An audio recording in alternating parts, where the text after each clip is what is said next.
Hi, everybody. Welcome to class. Friday, December 11th. This is the last meeting before the final itself.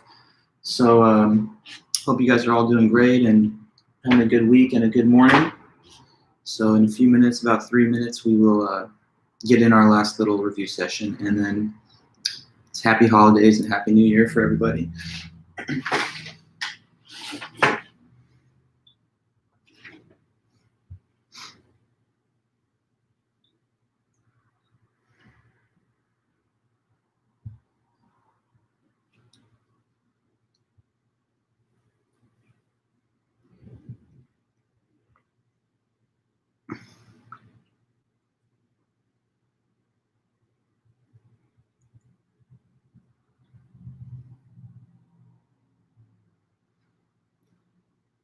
Got about 2 more minutes, so just make yourself comfortable and get ready.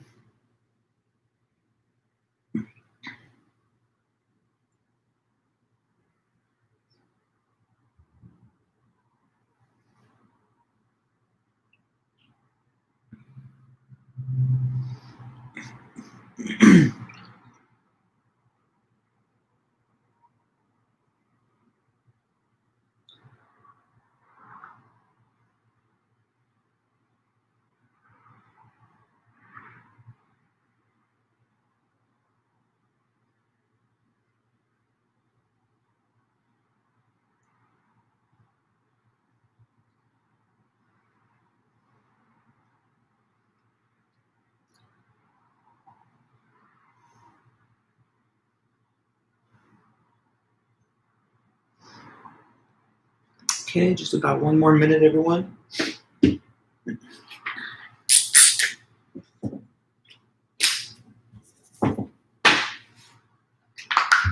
Hi, Eva. How's it going? Good morning.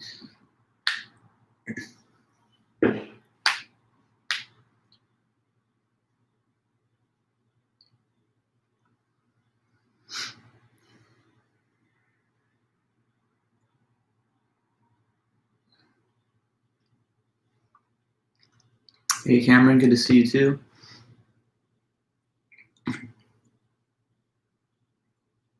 Kelly, nice to check in and see you guys again.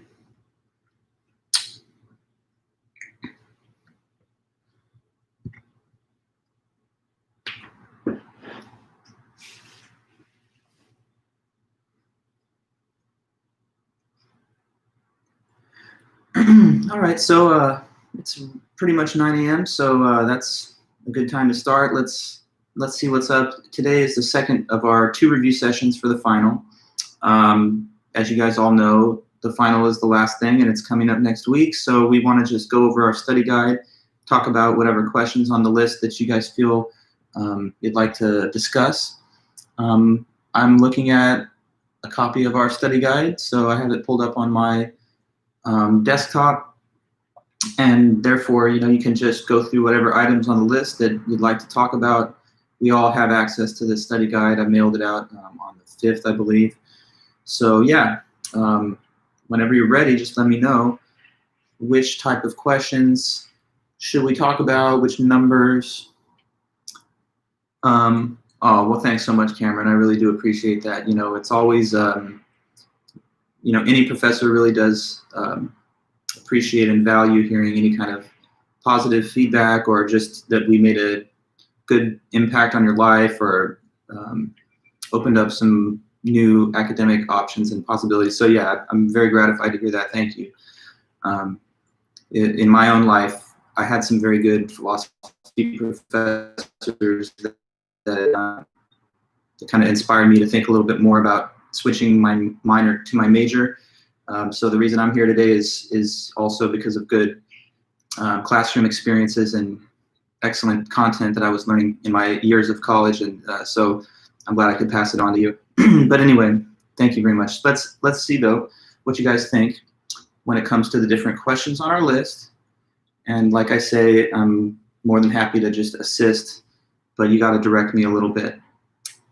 So yeah, just hit me with any questions on this list that you like. We just go whatever pace you want. I mean, it's not like It's not the most intense meeting, but it's something for your benefit, and I'm just here to help. So just, I know that it's probably going to be, let me look at the numbers. Yeah, there's 11 of us. I mean, it's a decent attendance, but it could be a little lighter because I know everyone's kind of starting to focus on their finals, and maybe attendance can be a little bit more spotty, but not to worry. Okay, so Cameron, you say 47. Okay, good. So what does it mean, though, for one proposition to entail another one? Suppose that proposition A entails B. So what does this mean? Oh, and I see your question too, Eva. Sorry, 55. We'll get to that next. Yeah, but like I'm saying, so if one proposition entails another, what is the relation between the two? Entailment is a logical relationship that holds between two propositions, or we could call them sentences. But I'd like it if you could maybe help me with that last little bit of information. Or if you don't know it, maybe we can just intuit it. What do you think? Have you ever heard this word entail? Like, let's see. I was born in the 80s. True fact. Does that entail that I'm at least 30? Someone can tell me that. If I was born in the 1980s, does that entail that today I am at least 30 years old? So yes, it does entail that, correct? Because every single date in that whole decade is at least 30 years ago, right? Even if I was born on December 31st of 1989, I would be 30 right now, waiting for my 31st birthday. So what does entailment mean based on my example? The statement that I was born in the 80s entails that I'm at least 30. So when A entails B, that means that in case A is true, what must be so with B? A entails B. Suppose A is true. This implies or necessitates what about statement B? Can you follow the logic there? So it's that I'm born in the 80s entails that I'm at least 30. So if it's true that I was born in the 80s, then the second statement has to be what? It has to be true as well. Exactly. So entailment is like that. If A entails B, that means if you assume A to be true, B must be as well. Like you're a student at Chapman, okay? That's a fact, I would argue. You're a student at Chapman. Does that entail that you applied to the program, to the school, I should say? Since you're a student today, does that entail that at some point in the past you filled out an application form? Maybe you can answer this one. I'm just giving you another example, but to think about so that you can have more than one. Yeah, that also entails that you did apply. But notice that it doesn't go the other way around. Just applying, does that entail that you get in? No, because a person can apply and fail. But if you did get in, of course, then the application had to have been filed. So entailment. If I'm born in the 80s and you're born in the 2000s, then that entails that I'm older than you. Okay, so like entailment. This was mentioned in Gettier's essay because it's one piece of his whole description of these Gettier examples. The point he makes about justification is that if you're justified in believing a statement, and then you're also and then you deduce something from it, you notice that it entails a second statement. Then whenever you move on to the second one and believe it because of the deduction, now your justification transfers over to the second statement. So like, as another example, just using what we've mentioned here, I told you I was born in the 80s. So based on the professor saying it to you, you're now justified in believing it. That's your evidence because he said so. So since you're justified in believing I'm born in the 80s, and then let's say you think logically, well, I mean, that entails that he's at least 30, then you infer the second statement. Your justification for the second statement would be carried over from the first. So it's like you're also now justified in believing that I'm at least 30. Because that's a logical consequence or an entailment from it being that I was born in the 1980s. Okay? And so like if you found out that someone went to Chapman, like a classmate, then you'd be justified if you made it wouldn't be very eventful, but if you just sat there and said, well, they're at Chapman, so that therefore entails that they did apply, you'd be justified in believing that they applied based on whatever evidence you have that they're currently an enrolled student. Okay, and in Gettier's case, he made this point. So Smith believes that Jones gets the job and Jones has 10 coins in his pocket. And he's got evidence for those things because the boss tells him that and he also counts the coins himself. After that, he notices that this entails that the man who gets the job has 10 coins in his pocket. So he deduces that and he's likewise justified in believing that. And that's how we get to the end result that he's justified in believing that the man who gets the job has 10 coins in his pocket. So when it turns out to be true, we end up with a justified true belief. But it apparently doesn't strike us intuitively as a case of knowledge. Okay, so entailment. If I'm petting a dog, that entails that I'm petting a mammal, because all dogs are mammals. So if I were to deduce the second from the first, I would have just as much evidence that I'm petting a mammal as that I'm petting a dog. Okay, so Eva, you say 55. Soon he'll be in the past. Okay, soon he'll be in the past. I don't know, did we talk about this before? I feel like maybe we did, or it could have been a different section, but whatever. Who knows about it? What does it mean to say soon I'll be in the past? So it involves reference to two types of time. That's what David Lewis said in his article, Paradoxes of Time Travel. He says to make sense of these strange, perhaps paradoxical sounding statements, we have to utilize two different types of time. So what were the two mentioned by Lewis to get around this so-called paradox? Soon he'll be in the past. Sounds like an oxymoron, because it sounds like soon, like a few moments in the future, he'll be in the past, which sounds like time is going in opposite directions, and that seems impossible. But we can explain this, he says, by using the concept of two types of time. Okay, good, Jason. Personal and external time. What is personal time? And what's external time? Let's define each thing. Personal time, time as it is experienced and measured by who or what. External time, time as it is experienced or measured by who or what. So we have two terms, we need two definitions for each one. Every explanation, when you use a key concept that you learn in the class that's from the book or from the lesson, you have to give the definition of it, because it's just not enough to repeat a word and then, I can't assume that you really know what you mean. So what is personal and what is external time? Okay, good, Jason. Personal time. Time experienced by the traveler. External time measured by all the other external observers and clocks. Okay, so on the wristwatch of the time traveler, we're going to get one time indication, and it's going to keep moving forward in time. But externally, if he enters a time machine, his watch is going to get out of sync with, of course, the watches of the world, because he's going to enter into a different time than the watch shows. So like if he goes into the 70 years into the past, to go back to 1950, he might say right before entering the machine, okay, the machine takes about 10 minutes to spit me out. So in about 10 minutes, I'm going to be in 1950. How do we make sense of that? Well, use the terms.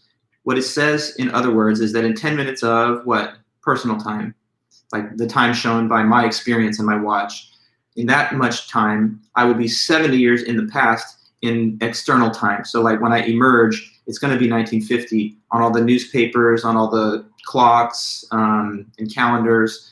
And so time personally is going to move forward, but in the external sense, I'm moving backward relative to everybody else. And the concept that personal and external time could both exist and could differ is not at all that strange, because it's an implication of Einstein's theory of relativity. Like right now, if I start moving around close to the speed of light, time is going to pass at a different rate for me than it is for everybody else on the planet. In that case, we're going to have personal time of me moving slower than the external time of everybody else. And so it's not at all logically impossible for there to be these two different ways of measuring time. In fact, it's already the case. It's just that we don't notice any differences between each other, because we're basically not able to achieve differential speeds that would make the phenomenon noticeable.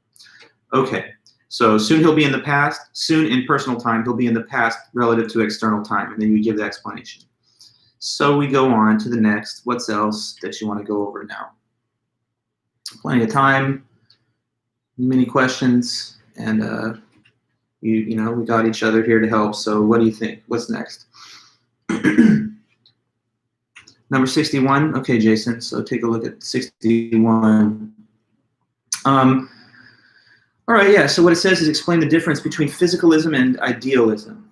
So the physicalism and idealism are two positions in the philosophy of mind. Both of them fall under what category? These are two versions of, what do they call it? Physicalism and idealism are both types of this philosophical position, this metaphysical or philosophy of mind position. They call it what? So keep in mind, like physicalism and idealism are two branches of one system of thought, and those can both be contrasted with an alternative system of thought. But I just want to get us all on the same page. Idealism and physicalism are two different versions of, what do they call it? They're two kinds of monism. Yes, Jason, they're two types of monism. So let's back out a step and tell us, what is monism? Monism says what? It's a claim about the way the universe is constituted. Based on monism, well, what would you say if I ask you what's monism? Something that we do know, so we should be able to just say it. What do you think? Because this is how you got to start off any question if it was 55. Yeah, so everything is made from only one type of thing or substance. Everything in the universe is made out of only one type of substance. Okay, correct. Now, physicalism and idealism are just two different types of monism, which say that the one substance is something different from each other. So according to physicalism, everything in the universe is made out of one substance, but what is it? Now you can tell me that. So if everything's made out of one substance, what is the physicalist claim about what the one and only substance is that makes everything? Physicalism says it's all made out of what? Physical matter. Okay, good, which are atoms. And important to the claim of physicalism is that it's all made out of matter, even up to and including consciousness, even your thoughts, your mental life, your memories, feelings, whatever's going on inside your head. According to physicalism, that's also just made out of matter. It's made out of brain waves, and that's made out of like organic matter. So there's nothing that's supernatural about it. But compare that with idealism, and idealism says that everything's not made out of matter, but instead, what is it made out of, according to them?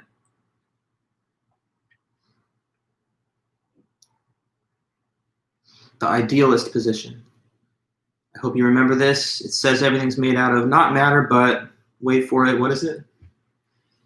Ideas, right. So everything are just thoughts. There's no actual physical matter according to idealism. So what you're looking at right now, this computer or whatever, is actually just ideas.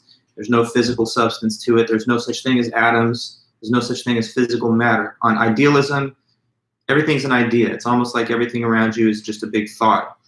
It's not the most well-received position anymore, but some people have held it. I know that there's one philosopher from back in the day who said that it's God who thinks all the thoughts. And so when you're looking at what you think of as a physical object, you're just looking at a thought that God is having at that time. And if God wants to, he can make any of these things disappear or just appear based on him just willing it into existence through his mind.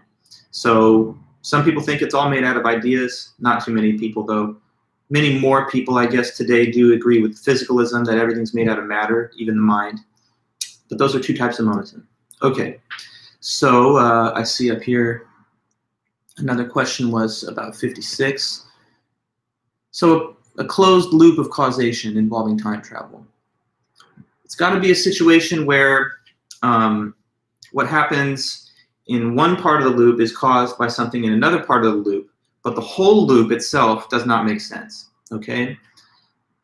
Who thinks of such a situation that was mentioned in the lecture on time travel paradoxes?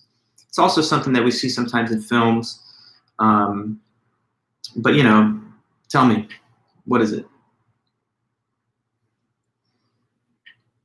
Like a loop. Okay, Lewis is the author, yes, but like I need a hypothetical scenario where something weird is happening that doesn't make sense outside of the loop. So like there was a scenario given where someone talks to themselves in the past. Can you recall the scenario that I'm referring to? Someone goes into the past, like say you today go in the past and it's 2015, you pop out in 2015 and you go and you call yourself in high school. Now you're in college and you're like talking to your high school self and you tell your high school self, I don't want to tell you the rest. You got to finish this scenario. What's the situation I'm talking about? It's a science fiction type of plot line, kind of. So yeah, phone yourself in the, well, it would be the past, right? So you go into the past, you tell yourself back then, hey, I mean, I guess it could have been the future too, but whatever. Let's just go with the past scenario. You reach the past in the machine and you tell your previous self, hey, I want you to make a time machine, and here are the blueprints and instructions. Past self is like, huh? But they listen. And so that was you back then, hearing this call. You got the phone call. Now, like, put yourself in the mind state of the past self. What? Who is this person? Okay, they're telling me how to make something interesting, hanging up. You make it. Then you let it sit in your garage for like 5 years until 2020. Then you get in the machine and you have this idea that you should go back to 2015 so that you can do what? Tell yourself how to make it. Okay, now here's the thing. Where did the information about how to build this machine come from in the first place? It seems like it doesn't make any sense, because it's like, well, the only reason you knew how to make it was because of the phone call you got. And the only reason you make the phone call when you're the older person is in order to keep the loop all holistic, because, right, you remember receiving the call, so you know that you have to cause the call to exist when you are the future self. So individual points within the story make sense, but the whole loop itself is kind of inexplicable and bizarre. Some people think that scenarios like this show that time travel is not logically possible. But David Lewis says, it's just weird, but it's not impossible. It's not any weirder, he says, than other very odd things like the origin of the universe, or stuff like that, or the nature of God.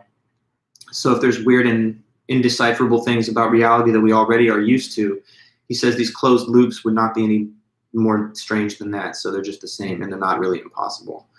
I sometimes think of the Terminator 2 plot, like, okay, so John Connor is going to lead the resistance. His mother is Sarah Connor. The Terminators want to kill Sarah Connor so that this resistance leader never gets born. So they send Arnold Schwarzenegger as the Terminator back in time to kill Sarah Connor. And there's a guardian that is sent back to protect her, that's from the human resistance against the robots. But he ends up making Sarah Connor pregnant when he goes back to protect her. So it's like the person who he's trying to protect is John Connor, but John Connor only starts to exist because he impregnates Sarah Connor himself. So it's like in the future that he's in, he thinks there's this legendary hero, and it's like he discovers by being the guardian that he's actually the progenitor who conceives this hero. So we're kind of in a loop in that situation too. Like, why is John Connor born? He's a byproduct of the events within the loop, but the whole loop kind of seems bizarre to talk about holistically. Okay, so anyways, scenarios like that. Now I'm talking about question 49 based on Megan. So why did Descartes use the method of doubt? First of all, I guess we could just say, what is this method again? The method of doubt says that you should, what? It states that a person should assume what? Method of doubt, Descartes. His big main idea was the method of doubt. So what did he say this method is? And then we can talk about the more precise piece of information. Why does he do it in the first place? But let's get there. What do you think? Method of doubt, what is it? Assume to be blah, blah, blah, if blah, blah, blah. So, okay, Eva, if anything has even a tiny bit of doubt, it's not 100% true. No, I mean, kind of. But it's about you assuming something based on having doubt. So Cameron, that's correct. If anything is doubted, assume that it's false.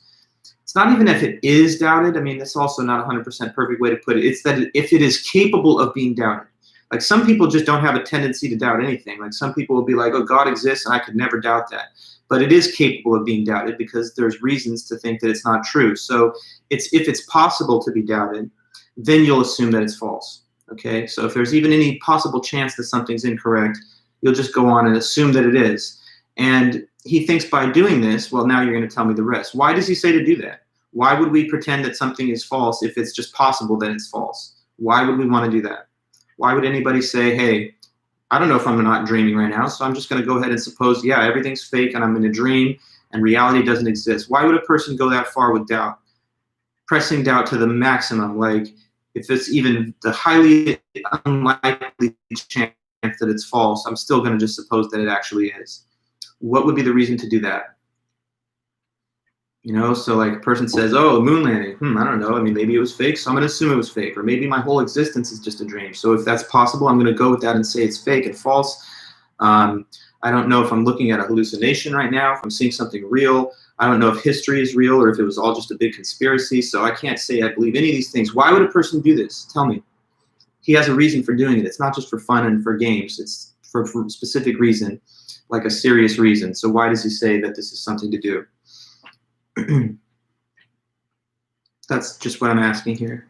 What was the point? To find something certain to use as a basis for other knowledge, correct.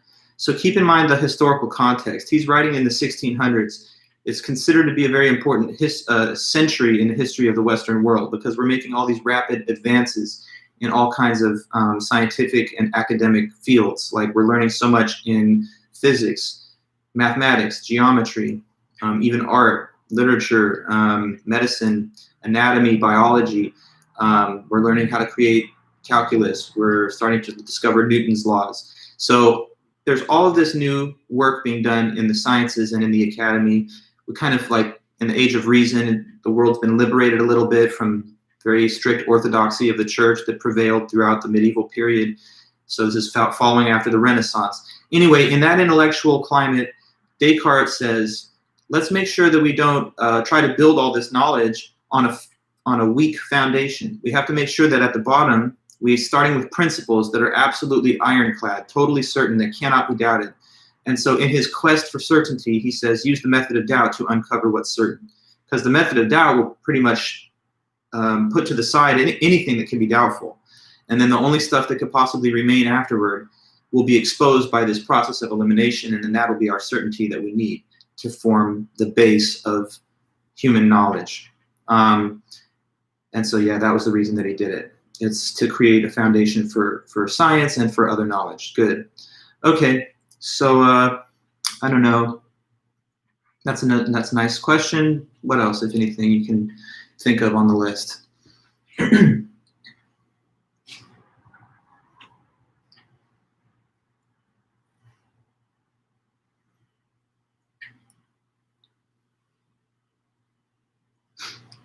I'll just go in whatever order you want. Okay, so 62, Cameron. So Descartes has a pretty, detailed argument for dualism, for the idea that the mind and the body are not the same, but that they're separate, two different things. Essentially, like the soul is not the same thing as your physical body, kind of. But he has an argument for it, and to state the argument, you have to really kind of go through a number of different steps. I'll give you like a kind of brief statement of it, and we can expand on it if you like. But the basis of it is that since it's clearly conceivable that the mind and the body could exist separately, so in other words, since it's very clear for you to be able to imagine the mind existing without the body, or the body existing without the mind, it's clearly conceivable, he says, for you to imagine them separated and existing apart from each other. So since that's clearly conceivable, they really are two separate things. But there's more to it than that. He says, well, first of all, based on the method of doubt that we were just discussing, almost everything can be doubted. Everything that you perceive with your senses, even things that you think you know from like logic and math, for various reasons that you would mention, all those things can be doubted. But one thing that can't be doubted, and I hope you remember that, is that that you exist as a mind, because you're thinking. In the end, you're just thinking. So even if you're in the middle of a big simulation and this whole 2020 scenario is just like a computer game that like aliens in another dimension are using for fun and we're part of it, even if that was so, even if you're in that simulation, well, you're thinking, and so your consciousness exists. So you know that that's true, even if everything around you is some kind of weird illusion. So anyway, with the method of doubt, everything can be doubted except for I think, therefore I am, and I know I'm a mind. So since you know you exist as a mind, he continues to say that you have ideas in your mind. One of them stands out because it's the idea of God. The idea of God is different from everything else because it's the idea of something infinite, an infinite being.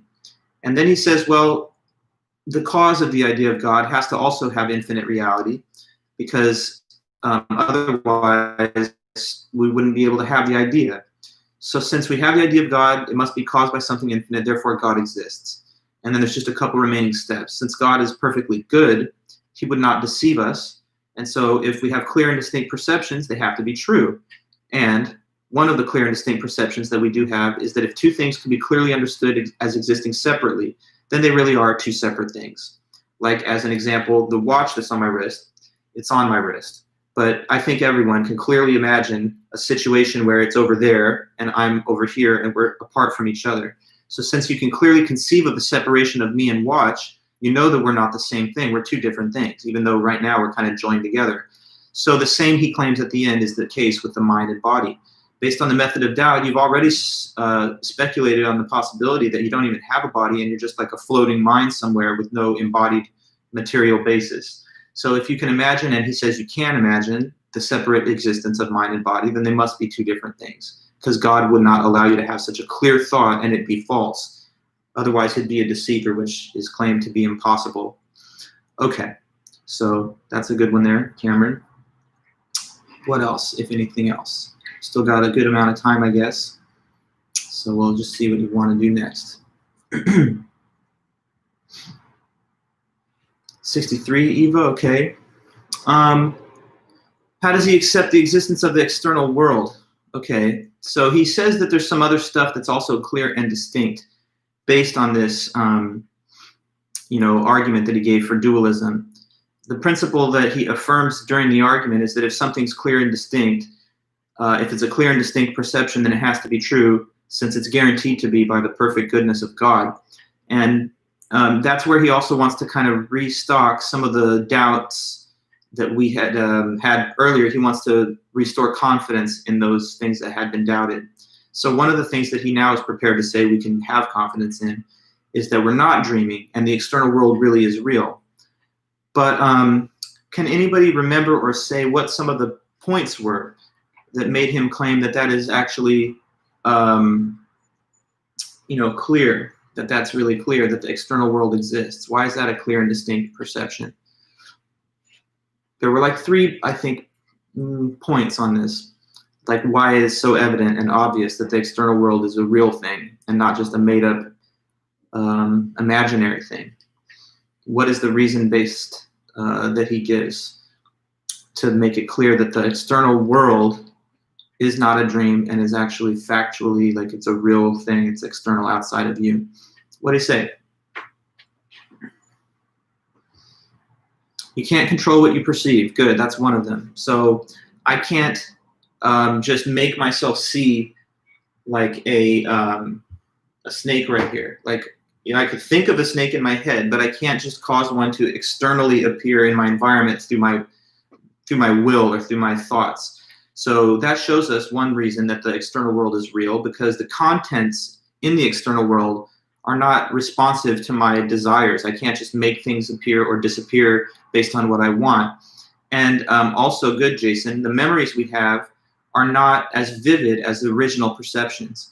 So like if you think back to our first day of class and you compare that memory to your current experience of just watching this lecture live, the live lecture that you're seeing in the present is obviously more sharp and distinct than your faded out memories from the past.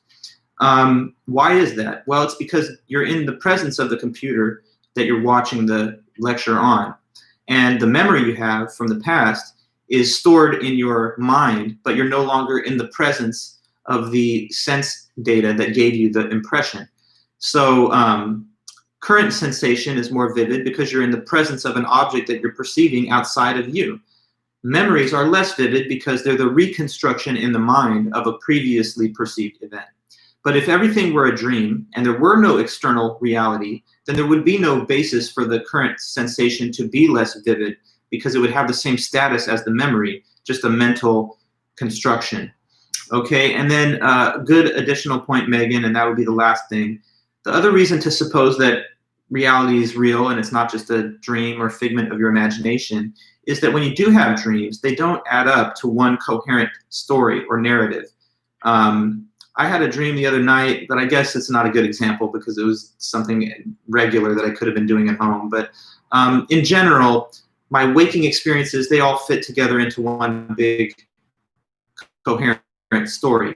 I'm here giving you this lecture, and I remember giving you a lecture on Wednesday and on Monday and throughout the whole semester, and grading your other assignments. And when I first got hired at Chapman, when I finished grad school. So all the events lead up to this. But my dreams don't add up to one story. It's like in one dream, I'm driving off a cliff, oops, because I took a wrong turn. In another dream, I'm like in some weird city trying to find information desk to like find where I'm at. In another dream, I'm in the midst of like something really bizarre, like an alien world. So like some dreams are just ordinary, average things, but even if they are, they don't all kind of cohere into one big story. So that helps us understand the difference between really being awake and being asleep. The waking experiences all mesh together into one big picture, but the dreams are kind of just scattered and episodic, and that's another good reason to know that the external world is actually real when you're awake. Okay, so that would be our, 63, and then Jason, you're asking about 67, the methodological naturalism argument about physicalism. So that was, I think, a pretty simple argument that Daniel Stoljar gave to try and back up physicalism and to make it seem that it's true. So what was the argument, basically? It says it's rational to believe what is believed by science. That's the first premise. And then from there, I mean, it's pretty straightforward. It says it's rational to believe what's believed by science, and science believes physicalism. So it's rational to believe it for you too. The argument basically states that the scientific consensus is reasonable. And I mean, that's a fair point, I would argue, because science itself is essentially all about giving evidence for theoretical claims that we can experimentally verify. So it's hard to deny that science is at a minimum reasonable. People give reasons for their conclusions in science, and they have to have those ability to be replicated through tests. So yeah, science is reasonable. If you follow what they believe, then that's reasonable for you to believe. And they just, as a body of scientific researchers, agree with physicalism. So if you follow along, then you'll be just as reasonable as them. And so that's that argument.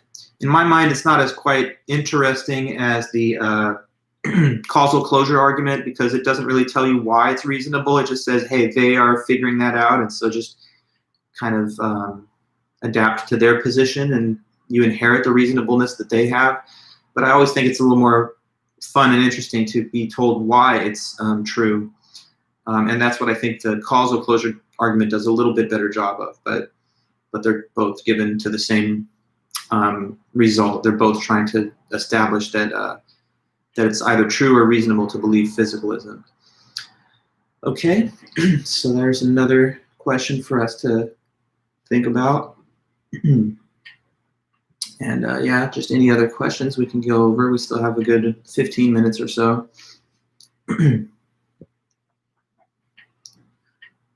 Okay, Cameron, you're saying 69. Nomological dangler. Who could tell me what this word means? What is a nomological dangler? That's something that I think can be precisely defined in even just a sentence. It's mentioned by J.J.C. Smart in his article about sensations and brain processes. Someone, let's say what it is.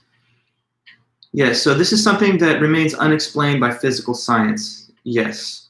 So if there's something that we don't exactly know how it happens, or why it happens, or what's the cause of it, then that is something that is yet to be understood scientifically. And the reason that J.J.C. Smart brings this concept up is because he's a physicalist.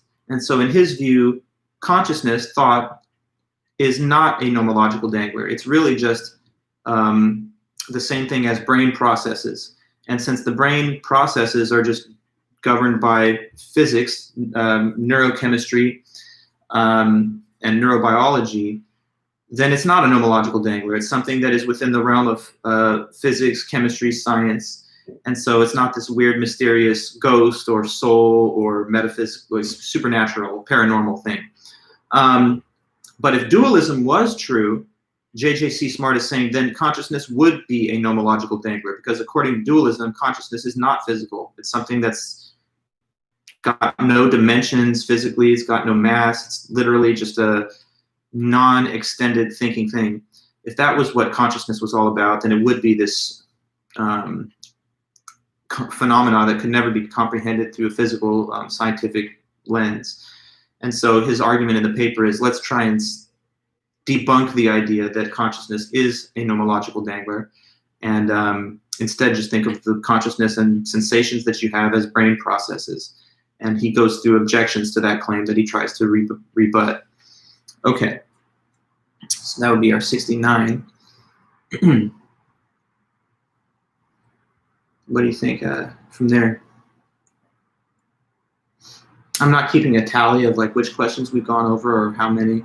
It could be that at a certain point we reach like a saturation when you feel like, oh, I've gotten plenty of information or whatever, but don't let me stop you. If you have more, we should just do as much as you feel good without asking.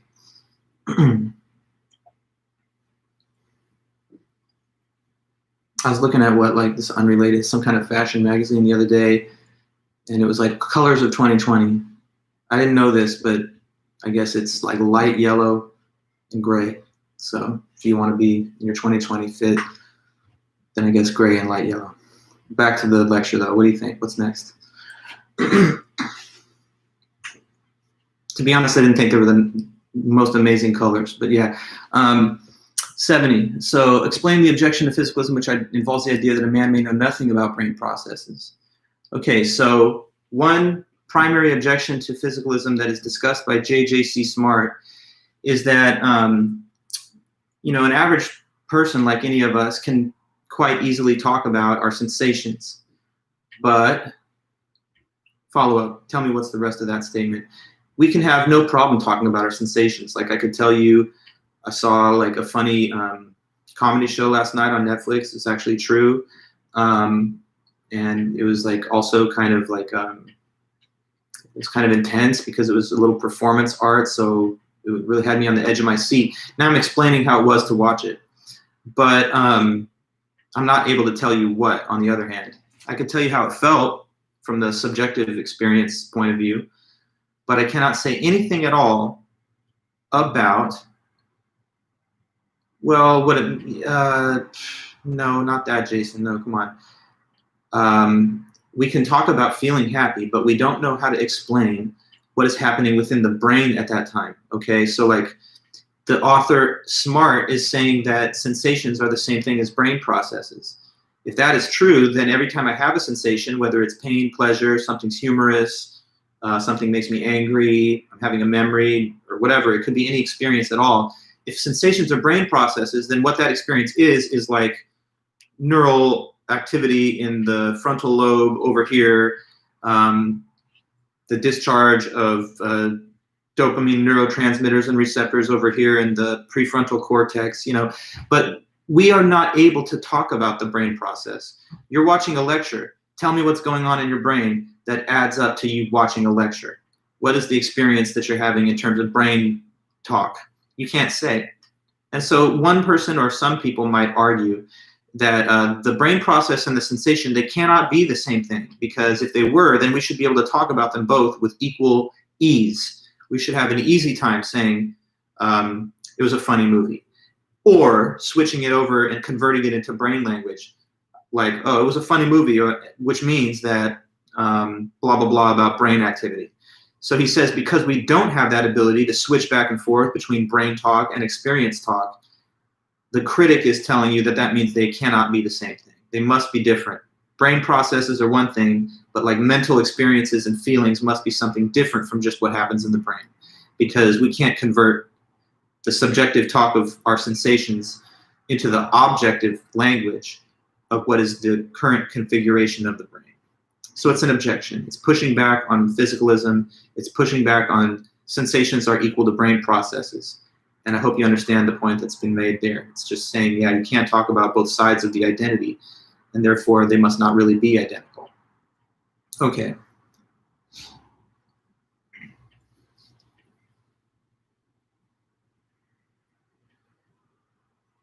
Well, anyway, there's another question that follows that about how he replies back to that, but I think we talked about that before.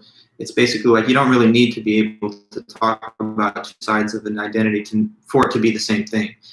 In the same way as the morning and evening star are different objects, but people thought they were the same object. Obviously, the ability to think they're two separate objects didn't mean that they really were, in fact. Okay, so Derek Parfit, you're asking about 87 there. Derek Parfit wrote the last article, I guess, that we kind of talked about in our class, so it's pretty recent, but it was what makes someone's life go best. And he gave this example of coming across a stranger who reveals that they have a cancer diagnosis. He uses this example to make a point about which version of the desire fulfillment theory that he thinks is the most plausible. So what is the version of desire fulfillment theory that he is rejecting, and which version is he accepting on the basis of this example? So tell me about that. Two different versions of the desire fulfillment theory. One that he wants to rule out, the other one that he wants to say is correct. That's what would have to mention in if question 87 were on the test. So what are the two different versions of the desire fulfillment theory based on Derek Parfit's writing?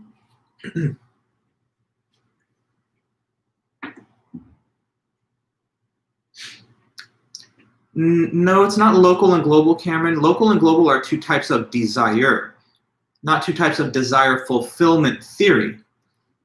So the local and global desire stuff is actually mentioned just after this whole point about the stranger that reveals their cancer diagnosis. So you got to go a little bit before. Yes, that's correct. Unrestricted desire fulfillment theory and the success version. So those are the two labels, but let's unpack the meaning. What are the two things that you're mentioning? What is the unrestricted desire fulfillment theory, and what is the success desire fulfillment theory?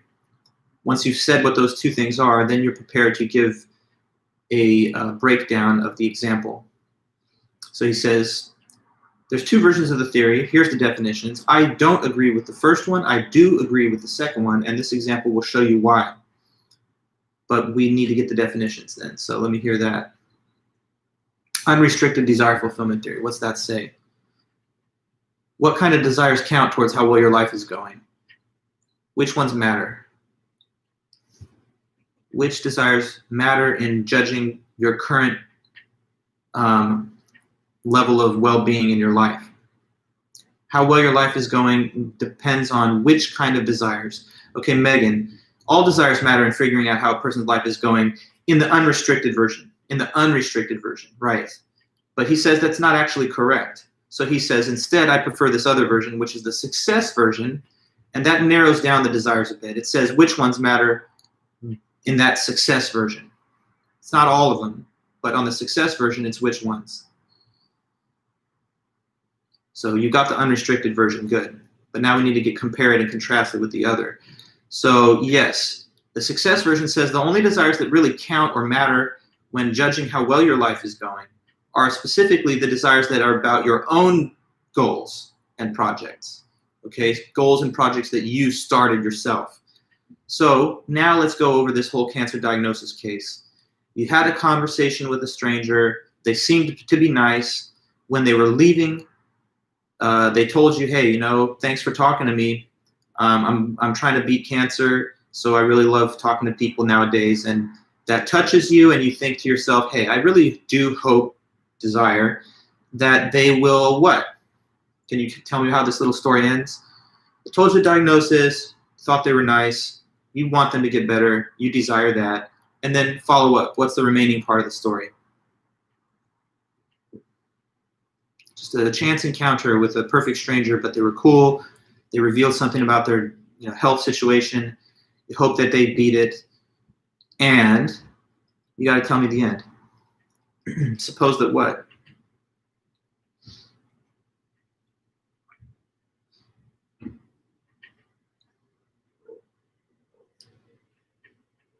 All I got to do is get into your short-term memory. This is something we learned recently. Okay, Megan, so you hope they get better. And if they did get better, then Parfit argues it doesn't really affect how well your life is going. Yeah, you could have added a little layer of extra detail. I mean, it's described as the person gets better and it happens later on in time, and of course you're totally unaware of it. But yeah, in that case, what you wanted did in fact happen, so we could call it a fulfilled desire. On the unrestricted theory, all the desires are taken account of when judging how well your life goes. And so on the unrestricted version, your life just got a little better because one more desire was fulfilled. But he says that doesn't really make common sense because in his judgment, most of us would think, no, that didn't really affect how well your life is going. So the only desires that really do have an effect on that question are the ones that relate to your own goals and projects. So like if you have children and they have a good life and you wanted that for them, then that has to do with something that you started. So that's a success for you, and that's one of the desires that does count. Or, you know, if you started college and you had a goal of graduation, then that's a project and a goal that you initiated for yourself. And when you get to the end result and it happens, then that's a success for you. And that desire also makes your life go better when it's fulfilled. But if I have random desires that don't have anything to do with my own goals or projects, then that doesn't necessarily involve my life getting better. Like right now, let's say I hope and desire that there are aliens in outer space. And maybe there is one somewhere far out there in the galaxy. But even if that's true, it has nothing to do with a goal or a project of mine. And I can't call it a success if it's true. So the only desires that really count are ones which we could credit back to the individual as a success for them. Okay, and he thinks that's the best version of the desire fulfillment theory that makes the best sense. Okay. Well, we don't have a lot of time. It's essentially like it's a 2-minute little window of time left. So I don't know. You might have a thought or question or not, but you know, the floor is yours, and let's see. What do you think?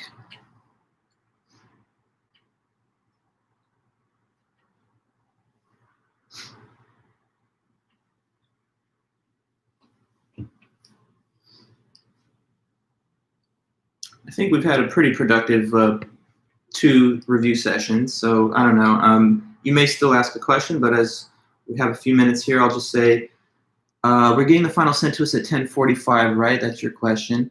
Yeah, it's all whatever's printed on our syllabus. I'm just going to quickly pull it up on my end here to make sure that that's correct, but I have every reason to believe, yeah, that's correct. Yes, so it is going to be on the, let me get the date correct here, Tuesday 15th, right? Yes, Tuesday the 15th, 10:45 to 1:15 p.m. Okay, so everybody knows that it's Tuesday, right? It's December 15th. It's not the Monday meeting that we would normally have. They changed the date around a little on the finals week. So yes, you'll have your final delivered at 10:45 a.m. on Tuesday, and you'll have until 1:15 p.m. to complete it. Between now and the day of the final, I'm working hard to finish all the papers you guys turned in, and they should be ready to go by the end of the night, I think tomorrow or so. So I'll send a note over the weekend that people, if they wish, they can request grades for that. How many questions will there be on the final? So in the midterm, I think it was like 6 out of 10 that you had to answer. I selected 10 and I said answer 6 or something like that. You have considerably more time for this final, so I think I'll up the number of questions just a bit and maybe reduce the level of choice you have just slightly. So it could be like 8 out of 11 or 9 out of 12, something like that. Okay, and I'm going to emphasize more questions from the second half of the list, but I will make it cumulative, so there will still include some questions from the first half before the midterm also. Okay, guys, well, I guess that's the end of our semester in terms of these live stream lectures and stuff. But I really appreciate all your guys' hard work, dedication to your education, and getting through a tough year. So I really appreciate everything, and I hope to see you guys around, and maybe in the future you'll have another class. I don't know. I usually just teach these intro classes, so it's sort of like one and done when I have students at Chapman. But in the past, I've sometimes taught logic, sometimes teach ethics. So there's always a chance. And sometimes every few years I teach the epistemology upper division class. So who knows? But wherever you guys end up going from here, I really do wish you the best in life and in school. And I'll be in touch. So if you need anything, let me know. And until then, good luck and have a great week on your finals. Happy holidays and Happy New Year. And I'll see you around. Thanks again. Okay, bye-bye. Thanks, Kylie. Okay.